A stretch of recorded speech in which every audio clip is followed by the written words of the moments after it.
you look across the globe to China. It's a country that has went 3 decades without a Yeah. recession. Three Yeah. decades. Three And what decades. what happened during that period is that the most cyclical part of the economy, residential housing, boomed the whole time because Yeah. they were just boom construction. And I just sorry to interrupt, but I think people need to realize. So I've been doing real estate active investments since 2002.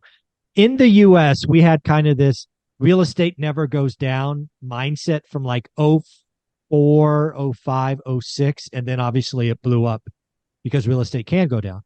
And think about that. We had 3, maybe 4 years of just this fictional belief that real estate always goes up. China's had 30 years of real. That's 3 generations of real yeah. estate only going up. There's been some nuttiness going on in bad behavior. So sorry to interrupt, but that's just wild to think about 30 years of that. Oof. So an estimate last year was that they have 60 million vacant units in the country. 60 million California has 15 million units total. total. Total. Total.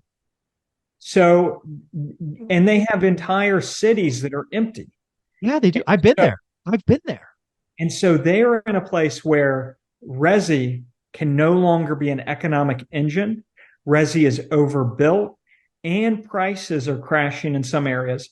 And we found out this week that the official data is underreporting the actual price decline. Shocking. And, Shocking.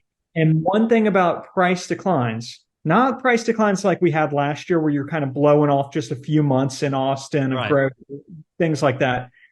These are this because they sat at the top for a long time. They What did. happened is their prices peaked, were peaking even before like the pandemic, and they've kind of been in a lull.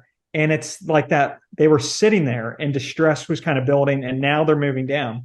So that means that a lot of the loans that were occurring were at the peak prices. Oh, Where for us, if we had, let's say the prices had actually fallen 10% in the US, it would sure. still would have been a big deal because so No. few people bought at those prices. One of the issues for the 2008 bubble is that prices kind of peaked in '05 and sat there a long time, and transaction volume was very high. And Mhm. so it was those vintages, the people who were getting the '05, It's '06. the vintage. Yes. The '05 Yes, vintage was terrible. exactly. And so China has some of that.